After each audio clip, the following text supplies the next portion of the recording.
The factory manager had not stopped laughing for a full 30 seconds. He stood at the gate of the Callaway property just east of Bledsoe County's Mill District. Suit jacket press company folder tucked under one arm, a legal letter folded into thirds in his breast pocket. He was looking at the woman in front of him, the way people look at something they cannot quite believe exists, something that occupies space in the world without permission, that refuses to shrink under observation. The woman he was laughing at wore mud-caked rubber boots, a flannel shirt faded from too many washes, her dark hair pulled back without ceremony. Her expression was so calm, it bordered on unsettling. Grant Whitmore wiped the corner of his eye. "Let me get this straight." His voice carried the particular lightness of a man who believes he already knows how a conversation ends. "You actually called me out here to tell me I cannot stop the sawdust deliveries because the sawdust is valuable." Nora Callaway did not shift her weight. She did not look away. She let the laughter finish the way you let a summer storm pass, without argument, without shelter, without any particular investment in its duration. "I didn't call you here about the sawdust." Her voice came out quiet, the way certainty tends to sound when it has nothing left to prove. "I called you here to show you what I built." She pushed the gate open and stepped aside. Grant Whitmore stopped laughing. But to understand what he saw when he walked through that gate, to understand how a girl from a failing farm in East Tennessee became something no one in that county could have predicted, you have to go back. Back to 1998. Back to a cold October morning when an 11-year-old pushed her hand into a pile of industrial waste and felt heat where everyone else had only ever seen garbage. The Callaway farm sat on 42 acres of thin, exhausted soil about 2 miles east of the Blue Ridge Timber Company processing facility, on a stretch of rural road in Bledsoe County, where the hills rolled low and the tree line pressed close on 3 sides. The land had been in the family since Nora's grandfather broke ground in the early 1960s, coaxing corn and hay from terrain that had never been generous with either. By the time Nora was old enough to understand what a mortgage meant, the soil had given most of what it had. The fields that had once produced reliably were thinning. The yields were shrinking. The ground was tired in the way that ground gets tired when it has been asked to give, without ever being given anything back. Earl Callaway died of a heart attack in the winter of 1996. He was 51 years old, which is not old enough by any reasonable measure, though the land had worked him as if it believed otherwise. He left behind a John Deere tractor with a cracked engine block, a mortgage with 14 years remaining, 3 outbuildings in various states of disrepair, a vegetable plot that had produced less each season for the past 5 years, and a wife named Loretta who had never once planned to run a farm alone. Loretta Callaway was 46 years old when her husband died. She was not a woman who asked the world for accommodations.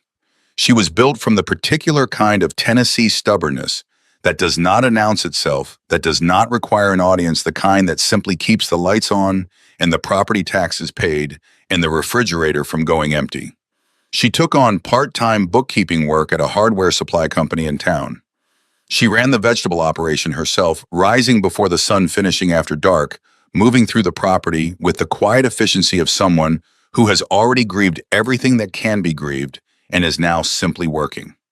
She did not complain. She did not explain herself. She moved through the days the way water moves through stone, not dramatically, but with the kind of persistence that eventually changes the shape of things. Nora was 9 years old when her father died. She was old enough to understand what the funeral meant. The closed casket, the neighbors filling the small farmhouse kitchen with food no one felt like eating. Her mother's face gone still in a way Nora had never seen before and would never quite forget. Old enough to understand sacrifice, not old enough to do anything about it. That particular helplessness, watching someone carry weight you cannot lift, settled somewhere in Nora's chest and stayed there quiet, pressing, becoming over time not a wound, but a kind of engine. She wanted to fix something. She did not yet know what. 2 years later, in the spring of 1997, a foreman from Blue Ridge Timber knocked on Loretta's door with a straightforward proposition. The mill was generating more sawdust than it could reasonably handle, more than it could sell to pellet manufacturers, more than the local particle board operation could absorb, more than the company wanted to pay to haul to a proper disposal facility. The Callaway fence line ran close to the mill's eastern boundary, close enough that a short truck route made the logistics simple. The foreman offered $40 a month cash in exchange for the right to dump loads along the north fence. Loretta said yes without much deliberation.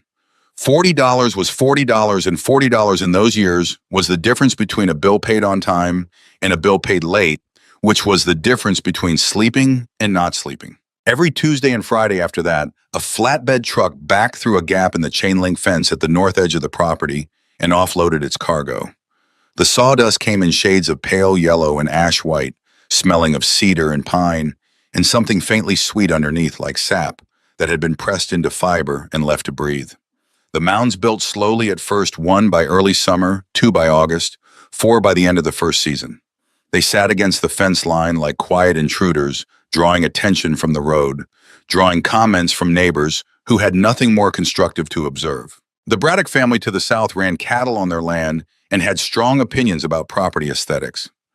Roy Braddock mentioned the mounds to Loretta twice in the first year each time, with a politeness stretched thin over genuine irritation. The couple to the north, the Whitfields, grew market vegetables and kept to themselves, though their silence on the subject had its own particular texture, the kind of silence that is not neutral. Loretta called the mounds manageable. Nora called them interesting. She was 11 years old the October she first pushed her hand into the base of the oldest pile. It was a Saturday morning, gray and cool, the way East Tennessee mornings go in late autumn, the sky the color of old pewter. She had been walking the fence line the way she sometimes did not for any particular purpose, just moving, which was a thing she did when something was pressing at her from the inside, without yet having shape or language.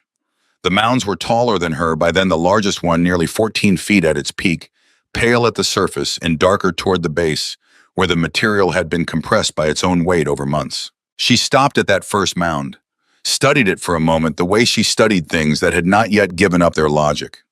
Then she crouched down, pushed her right hand into the base where the sawdust was darkest, and held it there.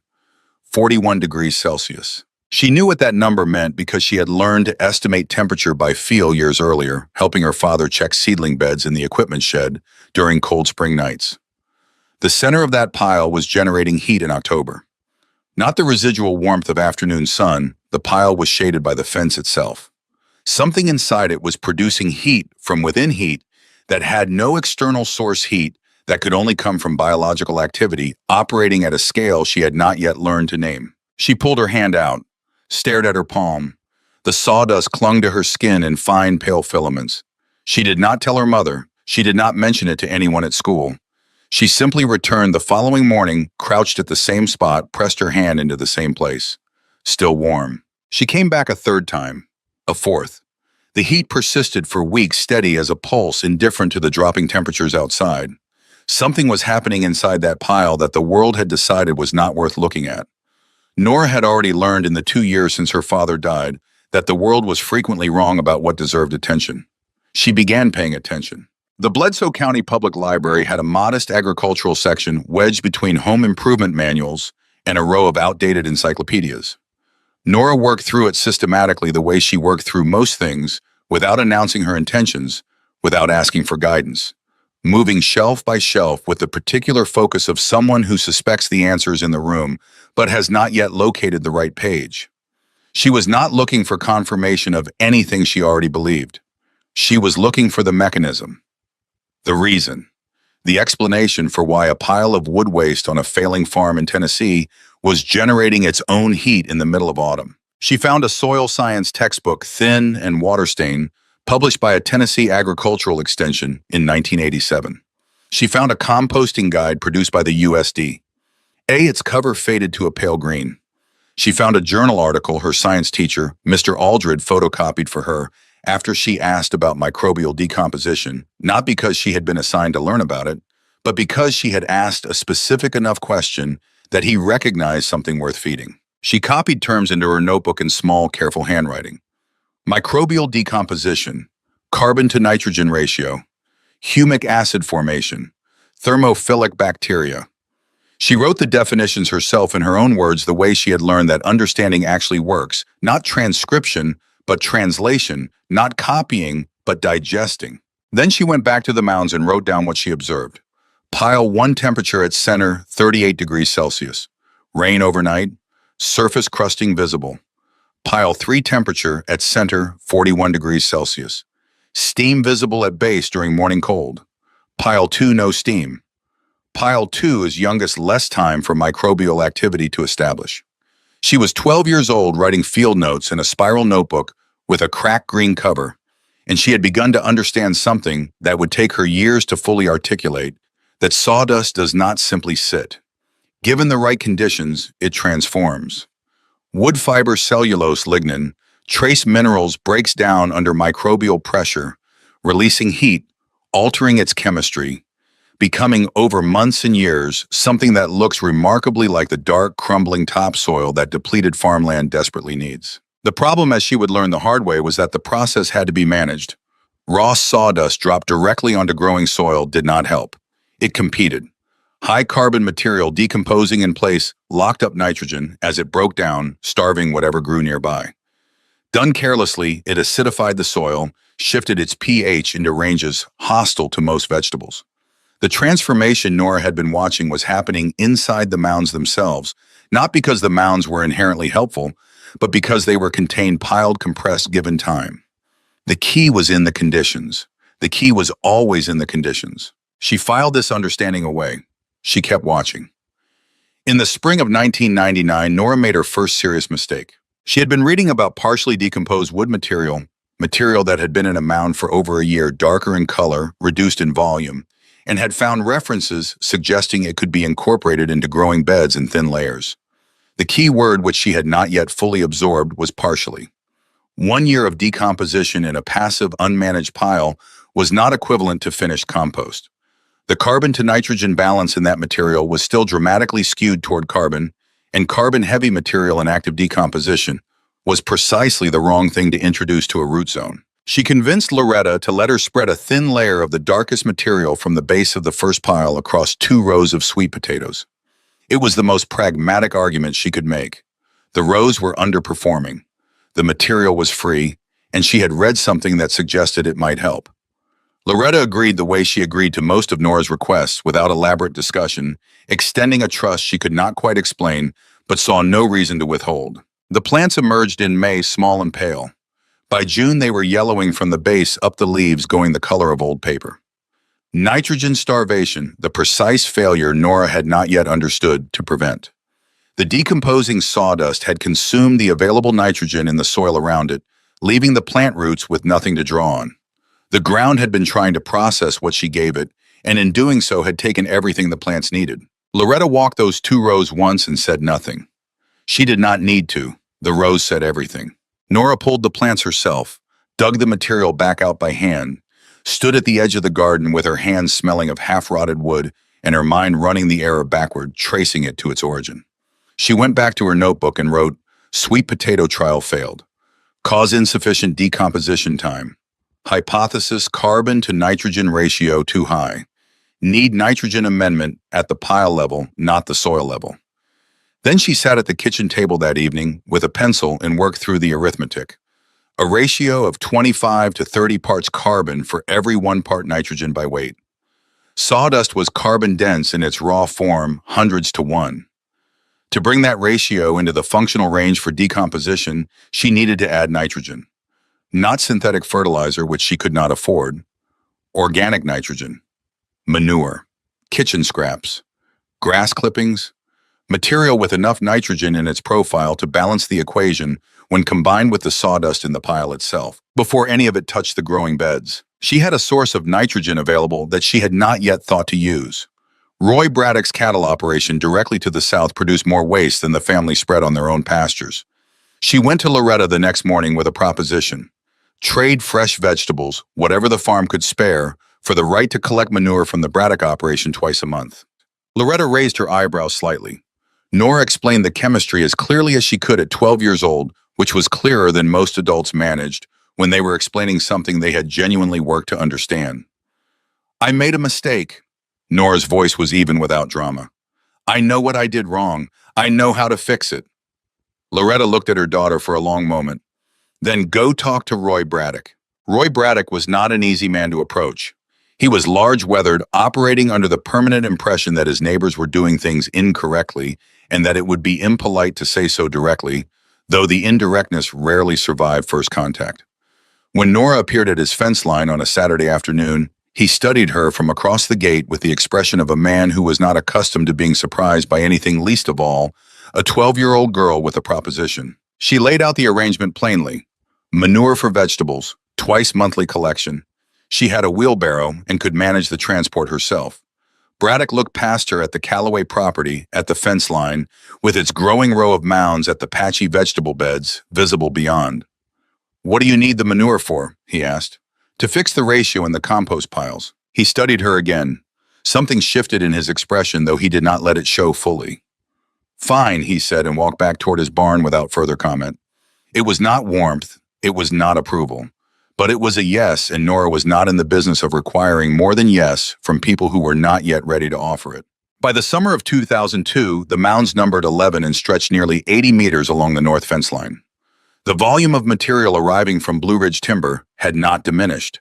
The mill was producing more, not less, as its operations expanded, and the Callaway fence line remained the easiest disposal mechanism available. To the mill, the arrangement was still categorized as disposal, a convenience. The Callaway farm received sawdust the way a drainage ditch receives rain as a matter of geography rather than intention.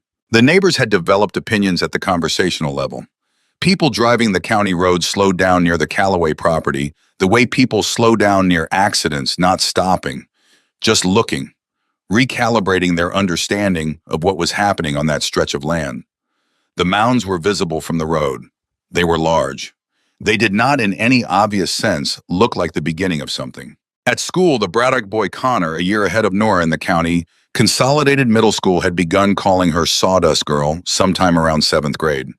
The name spread with the efficient cruelty that moves through small schools, like weather attaching itself to its subject, not because it was accurate, but because it was memorable and slightly unkind, which is all social currency at that age requires. Tilda Farnsworth, who had been Nora's closest friend since 2nd grade, the kind of friendship formed on a school bus cemented by shared lunches, assumed to be permanent, in the way childhood things are assumed before permanence is tested, stopped coming to the farm around this time. Not abruptly, not with explanation. She faded the way water recedes from a shore, until one afternoon Nora noticed she had not seen Tilda outside of school in 2 months and understood she was not going to. Tilda's mother had made a comment at church about the Callaway property, something about the smell, something about what it said about the people who lived there. The comment had made its way back through the social architecture of small-town Tennessee with the reliability of anything said about other people in the belief that they will not hear it. A girl in Nora's class named Shelby Pruitt said the farm smelled like a hamster cage. She said it loudly in the lunch line with the particular delivery of someone who has been saving a joke for an audience. Several people laughed. Nora carried her tray to a corner table and ate without saying anything, because what she felt was not hurt exactly, but something closer to distance. The specific distance that opens between yourself and people who have confused the smell of transformation for the smell of waste, and who are not going to revise that conclusion on your timeline. She kept her notebook updated. By 2001, the entries from the northwest corner of the property had begun to show something different. Soil there was changing color, becoming darker, holding its shape under rain rather than sheeting off into the lower drainage paths. Grass in that corner was coming in denser than anywhere else on the farm. These were small changes, not dramatic, not visible to anyone who had not been watching the same piece of ground for 3 years, with the specific intention of watching it. Nora had been watching for 3 years. She documented everything with the precision of someone who understood that undocumented observation is indistinguishable from imagination. Temperature readings, moisture retention estimates, grass density compared by visual inspection to adjacent untreated sections. The width of the improvement zone, which was spreading outward from the application points, the way warmth spreads from a hearth slowly in all directions without announcing itself. On an evening in late October 2002, Loretta sat down at the kitchen table after dinner and asked her daughter gently but directly whether there was a plan. The farm's vegetable production had not improved dramatically. Loretta was still working the bookkeeping job in town, still stretching what came in to cover what went out, still keeping the mortgage current by a margin that left almost no room. She needed the land to produce, not to accumulate. The $40 a month from Blue Ridge Timber was still the difference between manageable and not.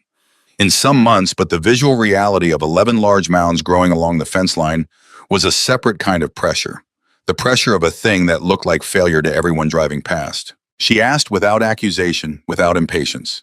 She had watched her daughter move between the fence line and the library and the northwest corner of the property for 4 years, extending trust the way she extended everything, Not blindly, but based on evidence too incremental to show to anyone else. Nora did not answer immediately.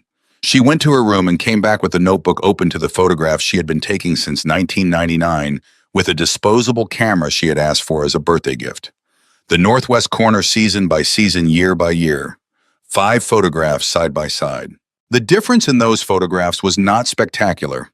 It was not the kind of difference that won over someone who needed to be convinced quickly. But it was there unmistakable to anyone willing to look carefully at 5 images of the same piece of ground across 4 years. The soil darker, the grass fuller, the ground holding its shape after rain in ways it had not before. It's not ready yet. Nora's voice carried no plea, no urgency, just the particular steadiness of someone stating a fact they have checked enough times to be certain of. But it's working. Loretta looked at the photographs for a long time. She looked at her daughter. Then she stood up, moved to the stove, filled the kettle. She did not bring the subject up again that evening, and she did not bring it up again after that. The silence that followed was not dismissal.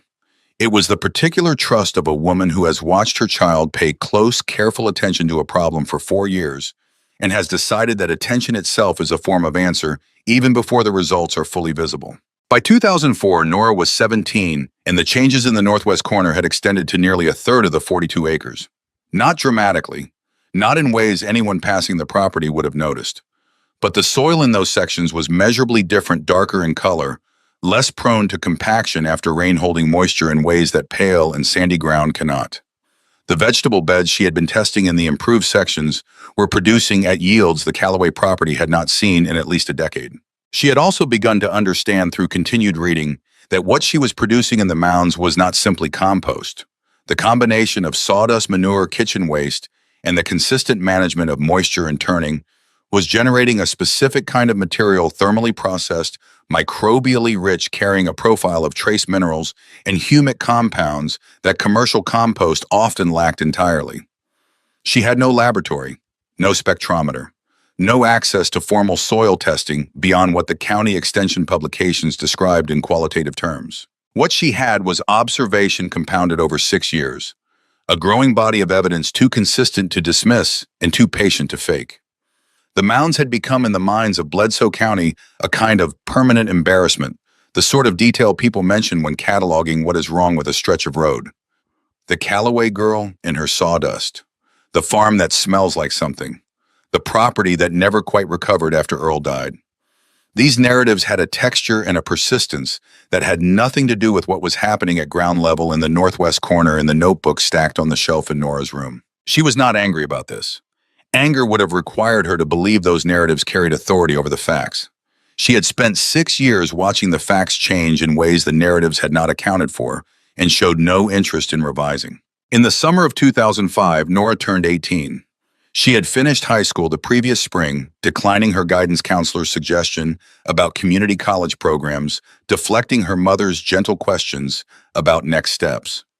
What came next in Nora's understanding was a specific conversation she had been building toward for 3 years, a conversation that required her to have enough to show someone qualified to evaluate it. She had heard of the Tennessee Agricultural Extension Network through Mr. Aldred, her former science teacher, who had spent 20 years trying to connect students with resources the county system could not provide. He had mentioned Dr. Harriet Voss in the context of a broader conversation about soil science, mentioned her as the kind of person who answered letters, who responded to people with genuine questions, regardless of whether those people had institutional credentials. Nora wrote Dr. Voss a letter in July. 3 handwritten pages describing what she had been observing since 1998, not framing it as a project or a proposal, just describing the timeline, the inputs, the changes in the Northwest Corner, what the photographs showed. She asked a single specific question, whether the material she was producing could legitimately improve soil organic matter at the scale she was describing, given the inputs she was working with. Dr. Voss wrote back in August. 1 paragraph. She said the question was interesting. The observations were more specific than she had expected, and if Nora wanted to bring her documentation to the extension office in Knoxville, she would look at it. Nora borrowed Loretta's truck and drove to Knoxville on a Tuesday in September. Dr. Harriet Voss was a compact, direct woman in her late 50s who had spent 3 decades studying Appalachian soil systems and had developed the particular patience of someone who has seen enough bad farming practices to appreciate genuine curiosity when it appears without warning. She met Nora in a conference room at the extension office with a cup of coffee and the expression of someone who had blocked 45 minutes and intended to keep to it. She looked at the notebook. She looked at it for longer than 45 minutes. She asked about temperature management, how Nora had been monitoring pile temperatures, what input she was using, and in what sequence, what the seasonal patterns looked like across the years. She asked about the northwest corner, specifically about the timeline of changes, about what the baseline soil had looked like before the first application. Nora had no formal soil samples from 1998, but she had photographs, hand-drawn diagrams, and texture descriptions she had written alongside published descriptions of organic matter levels, comparisons that gave the baseline a reference point even without laboratory numbers. Dr. Voss set the notebook down and looked across the table. "How much land do you have?" 42 acres. Nora paused. "About 18 of it is showing meaningful change. The rest is going to take longer." How much longer? Nora thought about this with the care she brought to estimates, not pessimistic, not optimistic, calibrated to what the data actually showed. 6 years, maybe 7. Dr. Voss was quiet for a moment, the silence of someone running a parallel calculation against her own experience. Then she nodded slowly, with the deliberateness of someone who does not nod without meaning it.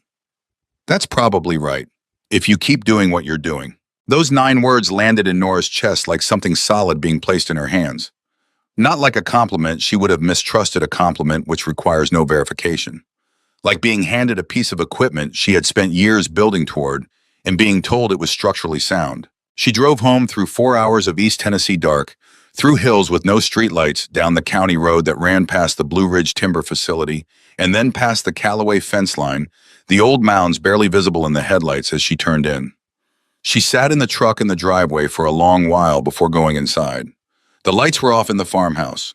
Loretta had gone to bed. Nora sat in the dark cab and looked at the shapes of the outbuildings against the night sky and felt something she had not felt since before her father died. Not confidence, which announces itself. Something quieter, something that does not need another person in the room to exist, that does not require validation, because it is not built from other people's opinions.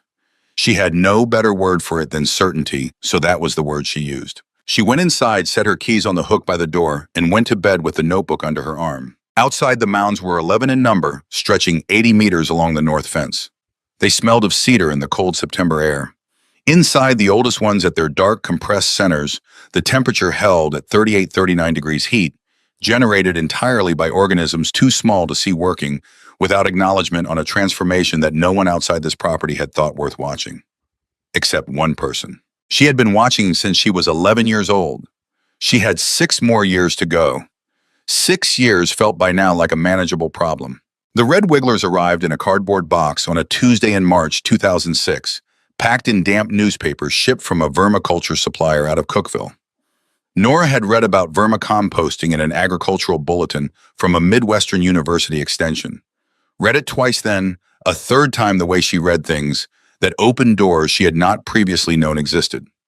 The principle was direct earthworms, processed finished compost, into something called vermicast, a material so concentrated in available nutrients and beneficial microbial life that even small quantities applied to depleted soil produced measurable results within a single growing season.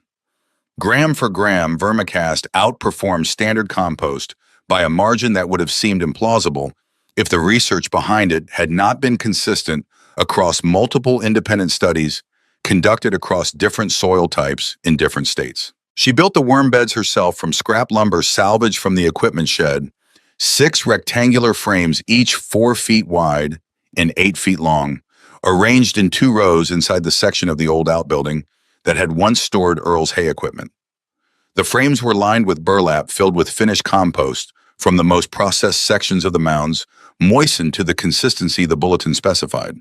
She introduced the worms at a rate calculated from the surface area, checked the beds every morning before anything else adjusted. Moisture levels with a spray bottle monitored temperature with the same thermometer she had been pressing into sawdust piles since she was 11. Loretta brought Nora coffee on the mornings when the temperature dropped below 40, setting it on the workbench without interrupting whatever was being measured, then going back to her own work. She had been watching her daughter move methodically through the property for nearly a decade by then, and had arrived at the settled understanding that some things reveal themselves on their own schedule, and that asking too early is the same as asking wrong. By June, the worm population had established itself fully. By August, the first vermicast was ready, dark as coffee grounds, fine-textured, carrying a clean mineral smell that shared nothing with the raw compost it had come from. Nora applied it in specific measured quantities to 6 test plots she had staked out across the north section, recording the amounts, the dates, the baseline soil conditions at each location. She left adjacent, unstaked plots untreated. She was running a controlled trial on 42 working acres with no budget, no laboratory support, no institutional framework, just a spray bottle, a notebook, a set of wooden stakes, and the discipline of someone who had learned early that the difference between knowing something and guessing at it was the difference between a record and a feeling. By October 2006, the gap between the treated plots and the untreated ones was visible without measurement. The treated soil held its color deeper into dry spells. The vegetable beds in the northern section were producing at densities the Callaway property had not seen in living memory. The difference was not dramatic by any commercial standard, but it was documentable, reproducible, and to Nora, who had spent 8 years learning to read that particular piece of ground, unmistakable. She wrote the date in the margin of her notebook and underlined it once. Roy Braddock drove his pickup to the Callaway property on a Wednesday morning in early November, unannounced, no arrangement made in advance. Nora heard the engine before she saw the truck, the distinctive knock of a motor that needed attention, but was being left alone on principle, and came out of the equipment shed to find Roy standing at the gate with his hands in his jacket pockets, his gaze directed at some middle distance that was neither her face nor the ground. He was broad through the shoulders, carrying the posture of someone who had spent 40 years doing physical work and was now slightly grudging about the wear that work had left behind. His son Connor was away at a vocational program in Chattanooga. Roy had not mentioned his son on the occasions he had come by to exchange receipts for the manure arrangement. He did not mention him now. "I need compost," he said, his gaze finally settling somewhere near Nora's left shoulder. "For the south pasture. Grass isn't recovering the way it should after the summer drought." Nora looked at him without heat. Roy Braddock's pride was not something she was carrying for him. She asked what volume he needed, calculated the price based on actual production costs, inputs, labor time, equipment, where added a reasonable margin, and quoted him a number. Roy nodded without negotiating. He said he would come by Friday with his truck. Then he walked back to his vehicle without further explanation. When his truck disappeared past the curve in the county road, Nora stood at the gate and looked after it for longer than the truck was visible. Something had shifted in the county's understanding of the Callaway property, and it had shifted without a single word of acknowledgement from anyone involved. Roy Braddock had come to buy what he had spent years dismissing, and he had done it without apology, which meant he had done it without the performance of change. He had simply changed quietly in the private arithmetic of a man who needed something, and had finally admitted to himself where it could be found. An apology would have required her to receive it, to respond to it, to incorporate it into a story about reconciliation. Roy Braddock buying compost required nothing from her except a receipt. That was, she thought, probably the only version of this particular story that was ever going to be available, and it was enough. It was more than enough. She went back to the equipment shed. There were worm beds to check. The mushroom operation began the way the best things sometimes begin, not from a plan, but from a book found in the wrong place at the right time. It was a Saturday morning in March 2007. The kind of early spring day that acknowledges warmth is coming without committing to it yet, when Nora walked through the community hall in Pikeville, where someone was running a sale of donated books and miscellaneous household items. She was there to drop off a box of her father's old tools that Loretta had finally decided to part with. She left the box, turned to go, and stopped at a folding table covered in paperbacks and scattered reference materials. A thin spiral-bound guide to mushroom cultivation, published by a small agricultural press, was wedged between a cookbook and an automotive repair manual. The price penciled on the cover was 50 cents. She bought it. She read it that evening and again the following morning. By Sunday afternoon, she had made a list of what she needed: inoculated spawn, a drill with the correct bit wax for sealing hardwood material for substrate, a space with controlled humidity and consistent indirect light. The substrate requirements for shiitake, the most thoroughly covered variety in the guide, included one material she had available in quantities that would have seemed implausible to anyone who did not know the history of the north fence line: sawdust. supplemented with a small percentage of wheat bran maintained at the right moisture level. Sawdust blocks could serve as a growing medium for shiitake fruiting bodies with yields comparable to traditional log cultivation. She ordered spawn from a supplier in Nashville. She built 12 inoculated blocks in the eastern section of the equipment shed, using sawdust from the newest mound's material too fresh for composting, but suitable as fungal substrate combined with hardwood chips, wheat bran from a feed store in town, and agricultural lime to adjust pH. She sealed the blocks in breathable bags, maintained the shed at the humidity range, the guide specified monitored temperature twice daily. Loretta discovered this operation in April going to the shed for a door hinge. She stood in the entrance for a long moment, looking at the rows of white cap bags suspended from the wooden frame. She found the hinge, looked once more at the bags, and went back to the barn. That evening at dinner, how long until they produced? September, most likely. First flush. Loretta considered this. What will you do with them? Sell them. A pause. To who? I don't know yet. Nora looked up from her plate. But I'll find out before September.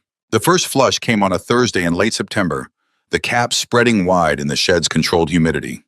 2 kilograms, modest by commercial scale, substantial for a first run from 12 blocks in a converted equipment shed. She drove to the Bledsoe County Farmers Market the following Saturday, with the mushrooms packed in paper bags, labeled by hand Callaway Land, Bledsoe County grown, in the heart of Tennessee. She set up a folding table at the edge of the market, arranged the bags in a row, placed a handwritten price card in front. The bags were gone in 40 minutes. 3 people asked if she would have more next week. A restaurant owner from Pikeville named Geraldine Marsh pressed a business card into Nora's hand and said she wanted to talk about regular supply. Nora drove home with an empty table, $47 in cash, and a business card. She parked in the driveway, went to the equipment shed, and locked the door. Then she walked to the farmhouse and sat down at the kitchen table. Loretta was in the adjacent room reading. They sold, Nora said. Loretta's voice came through the doorway, steady as always. All of them. 40 minutes. The sound of a page turning. Good. That was the full conversation. Nora went upstairs. She told no one else about the mushrooms. She kept the shed locked. The operation needed to be reliable before it needed to be known, and reliability required time, which was a fact Nora had absorbed so thoroughly by now, it did not need to be thought about consciously anymore. The rejection letter from First Appalachian Bank arrived in February 2009. She had applied the previous November for $28,000, enough for a polytunnel greenhouse structure along the south edge of the property. The application had been prepared carefully, 3 years of farm income documentation, projected mushroom revenue, the composting service arrangement with the county health department. She had been developing soil reports demonstrating the property's improving productivity trajectory. She had written the business narrative herself in plain language, describing what she was building without embellishment. The loan officer, a man named Terrence Hobbs, had reviewed the application across a desk in a Pikeville branch office with the measured expression of someone performing due diligence on a transaction he had already decided about. He asked about collateral. The farm was mortgaged. The equipment was aging. The mushroom operation was, in his terminology, non-traditional. He said he would be in touch. The letter said no. Nora read it at the kitchen table on a Thursday morning, Loretta already at work in town. Professional language. Insufficient collateral documentation. Limited credit history. It did not say we looked at the address, saw the fence line full of sawdust mounds, and discounted everything in the application before we finished reading it. It did not need to. The address said enough to the people reading it, with that particular set of assumptions already in place. She set the letter on the table. She went outside. She sat on the front steps of the farmhouse in the cold February air without a jacket and stayed there until the cold worked through her sweater. Not crying, not angry in the hot reactive way. Feeling the weight of the no, the way you feel cold, not as something that changes the underlying facts, but as something you have to sit with until you decide what to do next.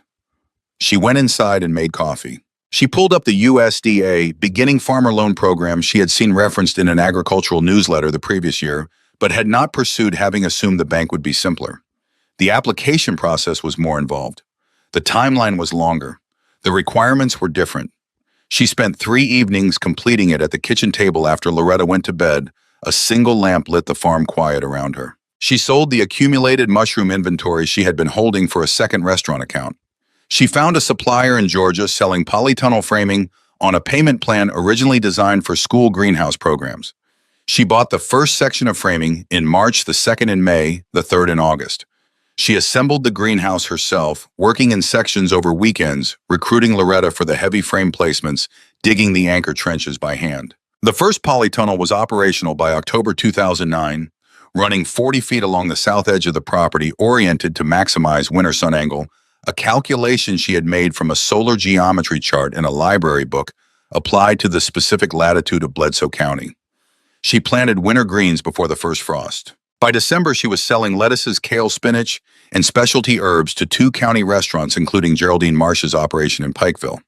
In January, when the surrounding farmland was frozen solid and the county's fresh vegetable supply had contracted to whatever regional distributors could bring up from Florida, the Callaway greenhouse was producing. She did not send this information to Terrence Hobbs at First Appalachian Bank. The thought crossed her mind briefly, and she let it pass. The greenhouse was not built to prove a loan officer wrong. It was built because she needed it, so she had built it. The summer of 2012 arrived the way droughts arrive first, as a dry May that people explained away, then a dry June that started to worry them, then a July that removed all doubt. The creek running along the eastern edge of the county road dropped to a trickle by the second week of August.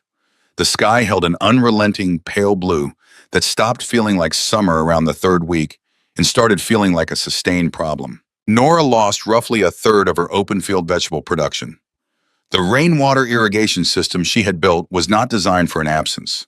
This total, she had engineered it for dry spells, not for weeks of nothing. The west-facing beds went first, then the newer compost amended plots that had not yet developed the deep moisture retention of the older sections. She harvested early where she could salvage what was salvageable, made notes about which varieties held longest under heat stress and which collapsed fastest. The mushroom problem was worse in a different way. In the second week of August, she noticed a gray-green tinge at the edges of 2 shiitake blocks, the color she recognized from the cultivation guide section on competitor organisms. Trichoderma mold, a fungus that established in substrate blocks when humidity control was disrupted, which it had been during a period when the shed's ventilation system had malfunctioned in the peak heat. Once trichoderma took hold in a block, the block was finished. The only available response was isolation and destruction before it spread. She spent a full day burning the contaminated blocks behind the equipment shed. 2 blocks out of 34, a containment success by the numbers. Still a loss that translated to several $100s of production and 2 months of growing time stacked against a season that was already running badly short. Loretta came out to the shed that evening as Nora was sanitizing the block frames with diluted bleach. She stood in the doorway without coming in hands, folded the amber end-of-day light coming through the opening behind her. "If you wanted to sell a section," Loretta said carefully, "there are people who would pay fair price for the north acreage. The soil is in good shape up there now." Nora kept working the cloth across the frame, methodical, unhurried. The north acreage Loretta was referring to was the northwest corner, the ground that had been the first to change the section she had spent 14 years transforming from pale and compacted to the deepest, richest soil on the property. The evidence, the proof, the beginning of everything she had built the rest of the operation on top of. She set the cloth down. She looked at her mother, at the lines around Loretta's eyes that had deepened over the years, at the way she was holding herself in the doorway, asking with a gentleness that was inseparable from worry, and felt the full weight of what her mother had been carrying alongside her without complaint for 14 years. "No." The word came out without drama. "I'm not selling the north acreage." Loretta nodded slowly. "What are you going to do? Shift half the operation to oyster mushrooms. They're more resistant to trichoderma, and fix the ventilation system before fall." "What do you need for the ventilation?" "About $200 of parts from the hardware supplier in town." A pause. "I'll get it Thursday." She went back inside. Nora stood in the shed long after the light outside went fully dark, working through the reorientation systematically, what needed to come out, what needed to go in, what the block rotation would look like, with 30% of capacity converted to oyster, while the shiitake operation rebuilt.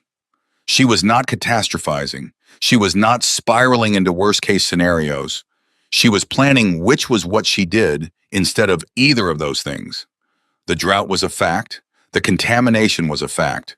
What she did with those facts was the only part she had any control over. The call from the Bledsoe County Environmental Management Office came on a Tuesday morning in April 2014, and it was not the kind of call Nora had been expecting. Not a complaint, not an inquiry, but a proposition. The man on the phone identified himself as Warren Geddes, the county's Assistant Director of Environmental Services. He spoke in the careful way of someone who had learned to be precise about what he committed to in telephone conversations. He said the county had been reviewing organic waste diversion options and that the Callaway operation had come up in a report filed by a contracted environmental consultant.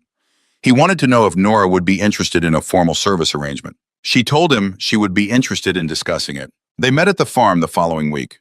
Geddes was thin in his late 40s, carrying the careful habits of a bureaucrat who genuinely believed in the work he was doing, which distinguished him from most bureaucrats Nora had encountered. He walked the composting operation with a practiced eye, asked specific questions about processing capacity and pathogen reduction protocols, reviewed the documentation Nora kept on input volumes and output quality. Standing in the gravel between the processing bays at the end of the walk, he described what the county needed: organic material diverted from 17 restaurants, 2 grocery chain locations, and the food service programs at 4 elementary schools. The volume was larger than Nora's current capacity, but not dramatically so with the right infrastructure additions. The county would pay a per-ton tipping fee for material received and a separate fee for confirmed landfill diversion. Nora calculated the numbers in her head while Geddes was still finishing his sentence. The total landed somewhere between surprising and transformative. "I would need to add 2 processing bays," she said. "About 4 months for the infrastructure adjustment." Geddes nodded. "The proposed contract term is 3 years renewable. 3 years of predictable revenue, independent of weather, independent of market price, fluctuation, independent of whether the restaurant in Pikeville had a strong season." She had been building towards something with this shape without knowing precisely what form it would take: a foundation beneath the seasonal variability of agricultural income, the way bedrock exists beneath topsoil solid in ways the surface cannot always be. She signed a letter of intent before Geddes left the property. She added 2 composting bays over the following months, running construction alongside the existing operation. By fall 2014, the county contract was active. The tipping fee revenue arrived in her account on the first of each month with the punctuality of a fixed salary, which was something Nora had never had, and found to her surprise genuinely stabilizing, not because money was the purpose, but because stability of income freed her attention for everything that was not about immediate survival. The years between 2014 and 2016 moved with the quality of compound interest gains accumulating not through single dramatic events, but through the multiplication of established things, each building on what came before. The greenhouse operation expanded to a second polytunnel in 2014, a third in 2015. The mushroom operation, now running shiitake, oyster, and lion's mane across a converted barn with separate climate-controlled zones for each variety, was producing 7 tons annually with a waiting list of buyers that had developed without any advertising, purely through the movement of information between restaurants and grocers who had found a supplier they could not otherwise replicate. She had hired her first 2 full-time employees in 2013, then more as the operation warranted. By 2016, the payroll counted 11 full-time employees and 4 seasonal workers. She registered Callaway Land and Soil LLC in November 2013, a formality the scale of the operation had made unavoidable. She designed the logo herself, simple, geometric, a stylized leaf over a cross-section of soil layers. The website was 3 pages updated seasonally. The brand was not elaborate because the product spoke in a register that marketing could only approximate. In 2016, she commissioned the first formal soil analysis across the property. 12 sampling points, comprehensive nutrient profiles, organic matter percentages by location. The northwest corner tested at 7.2% organic matter. The Bledsoe County average for agricultural land was 1.8%. The reclaimed sections collectively averaged above 6.5%. She put the report in a binder with a clear plastic cover organized by sampling location with the 1998 baseline estimates from the original notebook transcribed alongside for comparison. She did not show it to anyone in particular. She was waiting for the right occasion. Grant Whitmore arrived at Blue Ridge Timber in March 2017, driving from the regional office in Atlanta with a mandate to cut 15% from operational costs within 12 months. He was 34, had an MBA from a Georgia business school, and carried himself with the confidence of someone whose expertise had not yet encountered conditions it failed to predict. He conducted a full operational audit in his first 3-week spreadsheets, facility walkthroughs, vendor reviews, a complete accounting of every recurring cost and every revenue opportunity the facility was capturing or missing. He found the sawdust disposal arrangement in the second week buried in a folder of informal agreements left by the previous plant manager who had retired 18 months earlier. The notation was handwritten on company letterhead dated 1997 Callaway Property County Road, sawdust disposal arrangement $40 per month to landowner. No contract, no liability documentation, no record of review or renewal in 20 years. Whitmore stared at the notation. Then he searched the going rate for industrial sawdust sold to pellet manufacturers, particle board companies, biomass energy facilities. The numbers were not large, but they were not zero. He pulled the county property records for the Callaway address. The farm was listed under Callaway Land and Soil LLC, 42 acres plus a recently added eastern parcel. The business category listed agricultural production and organic material processing. He typed a note to himself, sawdust disposal, Callaway property, zero documentation, potential liability, missed revenue opportunity. He called the company's legal department in Atlanta and asked them to draft a termination notice 60 days with language reserving the right to assess any material on the Callaway property belonging to the company, plus a paragraph about municipal zoning regulations regarding industrial waste accumulation. Not because he was certain the regulation applied, but because a letter with legal language carried more weight than a letter without it. The letter arrived at the Callaway farm on a Tuesday morning in April 2017. Nora read it at the kitchen table. Blue Ridge Timber terminating the disposal arrangement in 60 days, reserving recovery rights on accumulated material, flagging potential compliance issues with industrial waste storage. She set it on the table.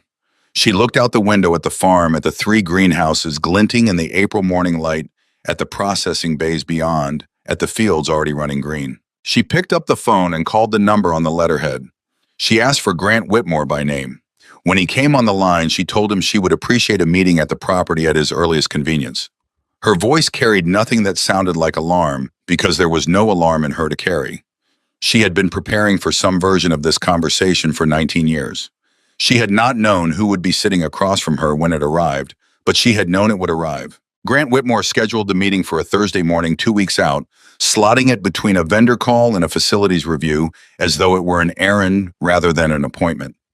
He told his assistant he expected to be back in the office by noon. He brought the legal letter with him, still folded into thirds in his breast pocket. He had done additional research in the intervening 2 weeks. The county property records showed the Callaway operation filing in the agricultural business revenue bracket that began at $250,000 and stopped itemizing at the top. He contextualized this as he had been trained to contextualize things. Small regional agricultural operations could reach those numbers through a combination of vegetable sales, specialty products, government contracts. It did not change the fundamental situation, which was that Blue Ridge Timber had been giving away a revenue-generating material for 2 decades on the basis of a handwritten note, and that the arrangement had no legal standing. 3 weeks before the Thursday meeting on a Tuesday afternoon, Whitmore had made a phone call he felt quietly satisfied about. He had located Warren Geddes at the Bledsoe County Environmental Management Office through a property records search that surfaced Geddes' name in connection with the Callaway County contract. Whitmore introduced himself as a Blue Ridge Timber Regional Manager conducting due diligence on a disposal arrangement, and mentioned in the careful language of someone who wants something to happen without appearing to want it, that the Callaway property's handling of accumulated industrial material might warrant a compliance review. He used the phrase regulatory standing. He used the phrase accumulation thresholds. He was not filing a formal complaint, he made that clear. He was simply raising a question he thought the appropriate office might want to examine before the matter developed further. Geddes had been professional and non-committal. He said he would note the inquiry. What Whitmore had not anticipated was that Warren Geddes would take the inquiry seriously in an entirely different direction than the one Whitmore had intended. Geddes sent a compliance review team to the Callaway property 6 days later.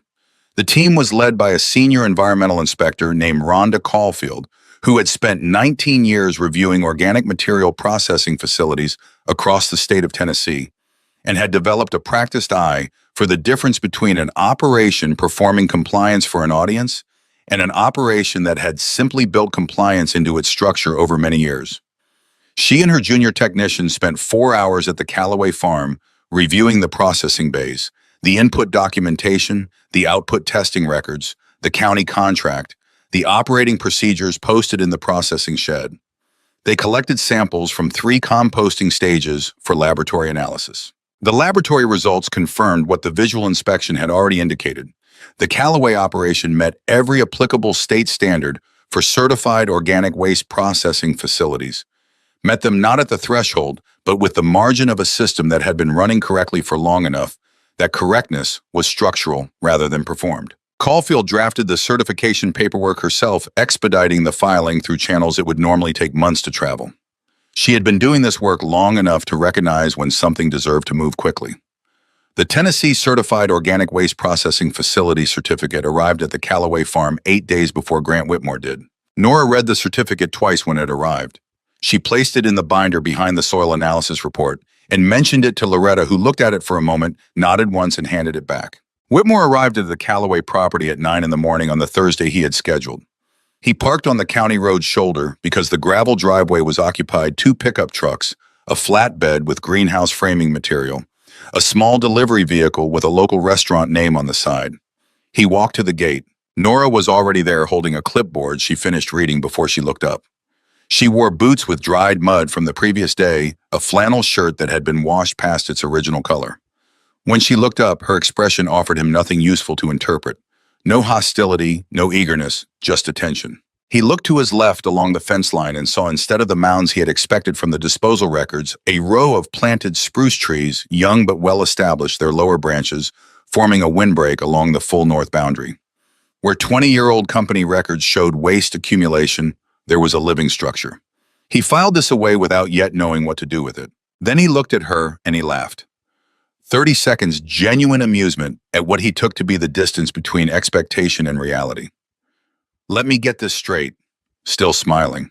You called me out here to tell me I cannot stop the sawdust deliveries because the sawdust is valuable.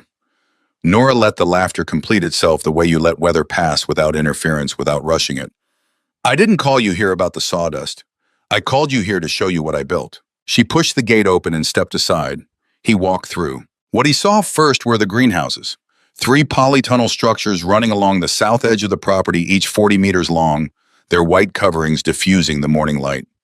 Growing beds visible through the translucent walls, irrigation lines running the full length of each tunnel. 2 workers inside the nearest structure harvesting leafy greens. The framing showed the weathering of multiple winters. The interior layouts had the organized quality of systems refined through years of use rather than recently assembled. His first instinct was that he had walked onto a neighboring operation by mistake. Then he checked the survey markers along the south boundary and understood these structures were inside the Callaway 42 acres and that his research had not prepared him for what was on this property. Nora did not narrate what he was seeing. She walked beside him at a pace that allowed observation, saying nothing unless he asked a direct question. She led him to the compost processing area, 6 windrow bays arranged in sequence, each containing material at a different decomposition stage, the darkest and most finished product ready in the 6th bay. A printed schedule on the processing shed wall showed intake dates, turning schedules, temperature logs going back 2 years, output volumes by month. The documentation was not there for his benefit. It was operational record keeping, the kind maintained by someone running a system. Where does your input come from? His voice had shifted registers slightly, though he gave no sign of noticing it himself. 17 restaurants, 2 grocery chain locations, the county school food service program. She looked at him steadily. The county pays me a tipping fee per ton to keep the material out of the landfill. The contract renews this fall for the 3rd consecutive time. He did the math on the tipping fee rates he knew from industry contacts. Then he did it again. She walked him to the mushroom barn, the converted equipment shed, climate-controlled, now running shiitake, oyster, and lion's mane in separate humidity zones. The smell inside was mineral and clean, carrying the faint earthiness of active growth with none of the decay association that word implies. Growing blocks hung from overhead frames, fruiting bodies at various development stages. A whiteboard near the entrance, listing current yields by variety, weekly harvest totals for the past month, names on the waiting list. 9 names on the waiting list. Whitmore looked at the whiteboard. He said nothing. The fields came last. 36 of the 42 acres in active production, the soil in the reclaimed sections dark and loose, carrying the texture of ground that has been building organic matter for a long time. The color difference between the Callaway fields and the Braddock pasture land to the south was visible without measurement. Not dramatic, but clear the way the difference between a well-maintained thing and a neglected one becomes legible once you have a side-by-side comparison. Nora opened the binder she had been carrying under her arm since the gate. She held it out to him without comment. He took it. The first page was the 2016 soil analysis, 12 sampling locations, organic matter percentages by section. The northwest corner read 7.2%. Her handwritten notation at the bottom of the page, Bledsoe County Agricultural Average 1.8%. He turned pages. Historical baseline estimates from the original notebooks transcribed alongside the current numbers, so the comparison needed no explanation. From below 2% in 1998 to above 7% in 2017 across the majority of 42 acres. He turned pages slowly. He was reading. They were standing near the mushroom barn when Nora reached into the binder and withdrew the state certificate. She held it out the way she had held out everything else that morning, without ceremony, without preamble. Just the document extended. Whitmore took it. He read the header. He read the certification language. He read the date issued 11 days ago. He found the state inspector's signature above the Tennessee Department of Environment and Conservation seal at the bottom of the page. He was quiet for longer than comfortable silence typically runs. "You sent the inspection team." Her voice carried the same quality it had carried all morning, observational without edge. "They gave me this." Whitmore looked at the certificate. He looked at the mushroom barn, the processing bays, the greenhouses along the south boundary. He looked at the binder in his other hand, still open to the soil analysis page. The letter in his breast pocket had been drafted to address an informal disposal arrangement with no documentation on a property he had expected to find operating at the margins of compliance, something that would give him legal standing and procedural leverage.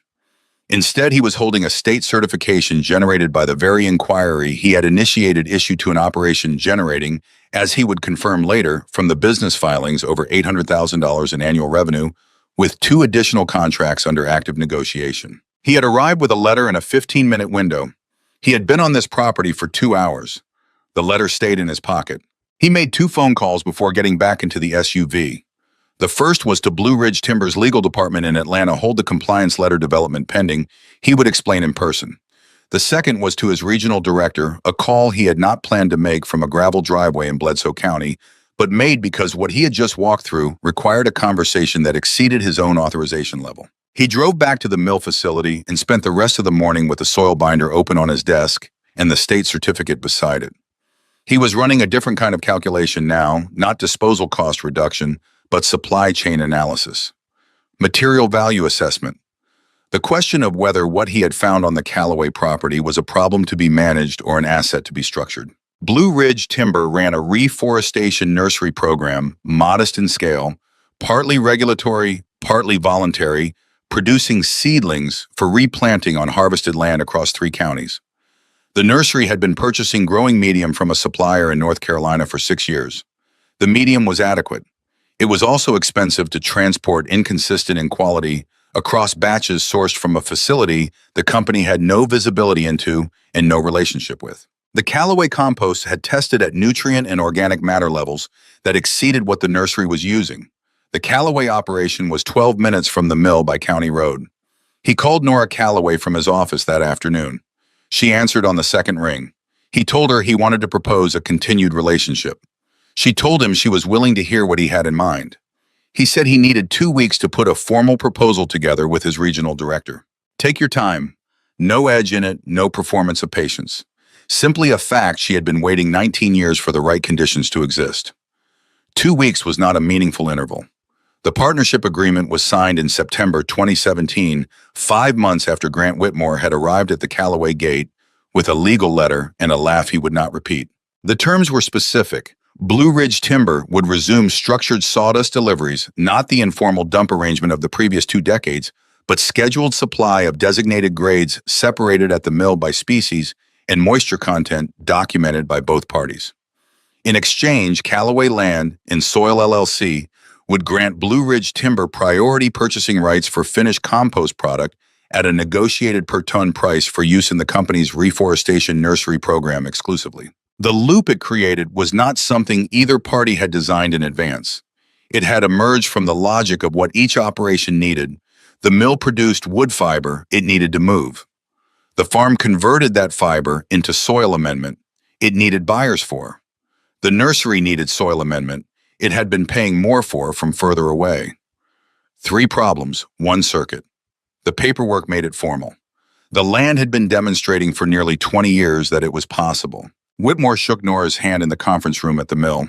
He was professional measured, carrying the composure of someone who has recalibrated without wanting to draw attention to the recalibration. He did not reference the laugh at the gate. He did not reference the phone call to Warren Getty's. Nora referenced neither thing either.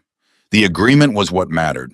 The path to it belonged to both of them and to the past. She drove home on this county road past the mill, past the stretch of fence line where the spruce windbreak now stood in its 5th year of growth. She turned into the Callaway driveway and parked. The same truck Earl's 1993, its paint worn to a flat gray that bore no resemblance to its original color, 260,000 miles on the odometer, and still starting on cold mornings without complaint. Someone at the Pikeville market had asked her once why she did not get something newer.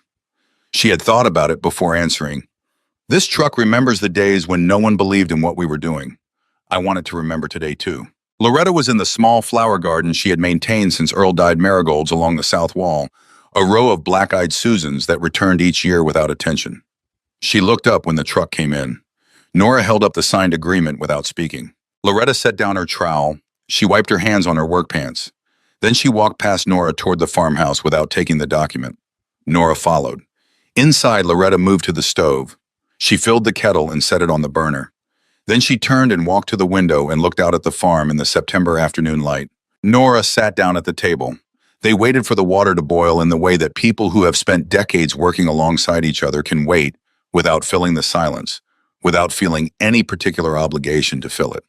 The expansion that followed moved the way all growth on the Callaway property had moved through accumulated smaller decisions made in the correct sequence, rather than through a single dramatic moment of commitment.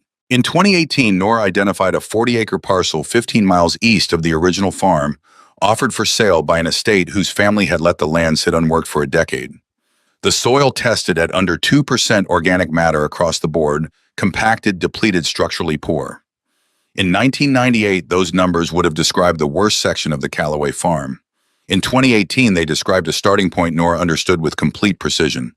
She bought the parcel. She applied the same methodology she had developed across 19 years' compost application in measured quantities to specific zones, vermicast in targeted plots, cover cropping between growing seasons, sequential improvement working with the soil's own biological processes rather than against them. The second property benefited from one advantage the original farm had not had. Nora was no longer learning the system. She was running it. The systems were mature, proven scalable. She built a second mushroom facility on the eastern parcel in 2019, climate-controlled, larger than the original barn, capable of running continuous production rotation across 4 separate climate zones for different varieties. The waiting list from the original facility transferred partially to the new one, absorbing demand that the original barn could not meet. By 2020, the combined mushroom operation had grown to a scale that placed Callaway land and soil among the top 3 specialty mushroom producers in the region by volume. Greenhouse infrastructure on the east parcel came in stages through 2020 and 2021, 4 additional polytunnels, a packing and cold storage building, a refrigerated vehicle for distribution runs. The distribution route expanded south to Chattanooga buyers, which required more coordination, but generated margins the local market alone could not produce. 11 full-time employees at the original farm, 9 at the eastern parcel. 4 seasonal workers cycling through both properties during peak production months. The payroll had changed the emotional texture of the enterprise in ways Nora had not fully anticipated, not because she had been surprised by the logistics of hiring people, but because watching people build their own livelihoods on land she had rebuilt from exhausted ground carried a weight that did not have a clean name. It was not pride exactly, which tends to point inward. It was something that pointed outward and downward simultaneously toward the soil, toward the people working in it, toward the accumulated years that had made both possible. The demonstration composting program came from an inquiry Nora had not initiated. In the spring of 2021, the Agriculture Department chair at a community college in Cookeville reached out through the county extension network. A professor named Gerald Fenn had been developing a curriculum around sustainable soil management and was looking for working operations where students could observe at commercial scale the processes described in their textbooks. He asked if Callaway Land and Soil would consider hosting practicum rotations. Nora agreed to one cohort as a trial 8 students 2 weeks in late September when the composting operation was at its most active phase. She ran the sessions herself, walking the same ground she had walked for 23 years, explaining the same principles she had first copied from library books at age 12. Carbon to nitrogen ratios, microbial succession. The relationship between organic matter accumulation and water retention, now spoken from the authority of a documented commercial-scale demonstration of all of it. The students were attentive in the way people become attentive when they are watching something real rather than a simulation of it. One of them, a young man from a farm family in Cumberland County, pulled a notebook from his jacket pocket on the second day and began taking the kind of notes that Nora recognized immediately. Temperature, moisture, color, the careful handwriting of someone who has decided that something is worth serious attention. She noticed the notebook without commenting on it, but at the end of the session, she walked him to the north fence line to the ground where the spruce trees now stood above soil that had been transformed over 23 years from pale and compacted to the darkest earth on the property. This is where it started. The ground beneath the trees was dark loose, carrying the smell of living soil regardless of the weather. No mounds, no markers, nothing visible to indicate what the site had been or what had happened here across the years. Just ground doing what good ground does, holding its depth, feeding the trees above it, persisting without requiring acknowledgement. In 1998, this soil tested below 2% organic matter. You could not hold water here for an hour after rain. The student looked at the ground. He looked at the trees. He looked at the farm behind them, the greenhouses, the processing bays, the fields extending south. How long did it take? She considered the question not as arithmetic, which she knew precisely, but as the actual question underneath it, the one about duration and patience, and what it costs to stay committed to something no one around you believes in yet. Longer than anyone around me thought it would. About as long as I expected. The following year, the practicum program expanded to 3 institutions: Cookeville, a second community college in Crossville, and a 4-year agricultural program at a university in Murfreesboro. 14 students in the spring cohort, 11 in the fall. Nora hired a program coordinator to manage scheduling, which freed her to run the sessions themselves rather than the logistics surrounding them. The invitation to speak at the Tennessee Soil Health Conference in Nashville came in January 2022, extended by the organizing committee on the recommendation of Warren Geddes, who had been asked to join the advisory board after the county's organic waste diversion program became a case study cited in 3 separate state environmental reports. Nora declined the first invitation. Not from false modesty, she had long since stopped performing humility she did not feel. She declined because she was in the middle of the East Parcel's second greenhouse expansion and the timing was genuinely wrong. She said she would consider a future date. The second invitation arrived in August for a conference the following March. She accepted. She prepared the presentation the way she prepared everything, starting from the facts and working outward. Soil organic matter numbers across the timeline. Composting volume statistics by year. Revenue figures by category. The trajectory of the North property's improvement mapped against the same coordinates she had photographed season by season since 1999. The data set was extensive.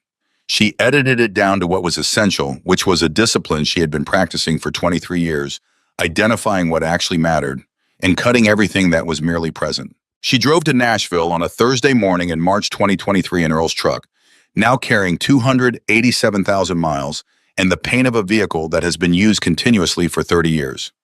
It started in cold weather without hesitation. The heater worked. The radio worked, though she often drove without it, a habit left over from the years when the drive back from wherever she had been was the time she used to work through what she had learned, turning new information over in the quiet, finding where it fit. She presented to 400 people, soil scientists, agricultural extension officers, county farm bureau representatives, farmers who had heard about the program through word of mouth and driven distances to attend. She spoke for 40 minutes without notes.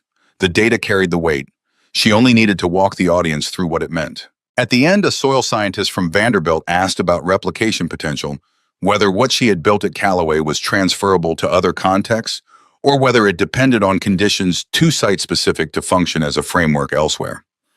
Nora considered the question for a moment before answering. The conditions at our property were not favorable. Her voice was level, neither performing modesty nor overstating what she had built. The soil was depleted, the land was losing money, the material we had access to was considered waste by everyone generating it. None of those things are specific to East Tennessee. They describe a large number of properties in a large number of places. She paused. What made it work was that someone was willing to look at the situation long enough to understand it. That's not a geographic condition. The applause lasted longer than she had anticipated. She had not written that answer in advance. She drove home from Nashville on a Sunday afternoon back through the hills that had not changed in the years she had been driving this road back down the county route, past the Blue Ridge Timber Facility, and then past the Callaway fence line. The spruce windbreak was visible from the road now established in full, catching the late March light along the top of the north boundary. She turned into the driveway as the afternoon was going amber, the kind of Tennessee March light that extends shadows to twice the height of the things casting them. Loretta was on the front porch in the wooden chair she moved outside at the first reliable warmth each year as far back as Nora could remember. She was reading. She looked up when the truck turned in. Nora got out and stood in the driveway for a moment, looking at the farm in the last of the light. The greenhouses, the processing bays, the fields running south to the boundary, the spruce windbreak along the north fence catching the low sun.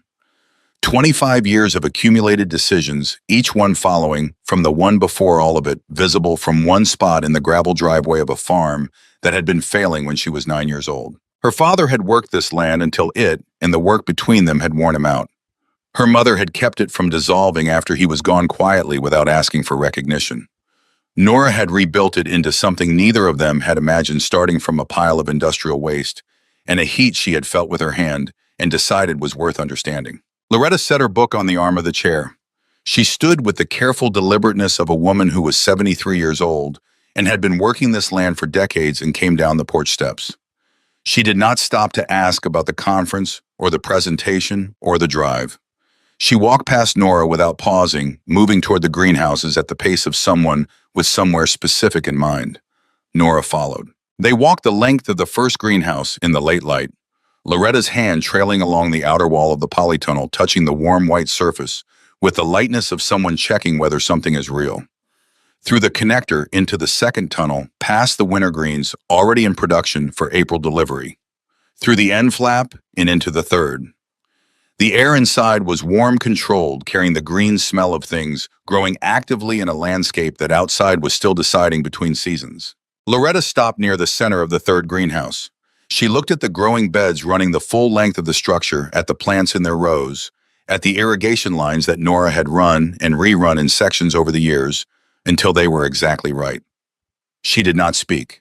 She had never been a woman who used language when something else would serve better. She had worried once privately in the way people worry about things they cannot say aloud, because saying them would give the worry too much weight about what would become of this land after her. That worry had not announced itself and had not required anything of anyone. It had simply lived in the background arithmetic of a woman who understood what debt meant and what failing soil meant and what it cost to hold something together without knowing whether it could be held. She did not carry that worry anymore. She had set it down sometime in the past few years without marking the moment when she did, the way you sometimes stop being afraid of a thing and only notice later that the fear is gone. She looked at the growing beds for a long moment. Then she looked at her daughter standing beside her. Then she turned and walked back through the greenhouse toward the farmhouse, moving through the warm green air without hurry. Nora stayed where she was for a moment after her mother's footsteps passed through the end flap. The greenhouse was quiet around her, the quiet of controlled systems, running correctly, of plants doing what plants do in the right conditions. Outside, the March light was going fast. The shadows had lengthened past the point where individual things cast them and merged into the general dusk. She thought about the northwest corner, about what the photographs had shown across 5 years when she had laid them on the kitchen table for her mother in October 2002. She thought about the drive home from Knoxville in September 2005, sitting in the dark cab of this same truck in this same driveway with the notebook under her arm and the word certainty, the only word she had for what she was feeling.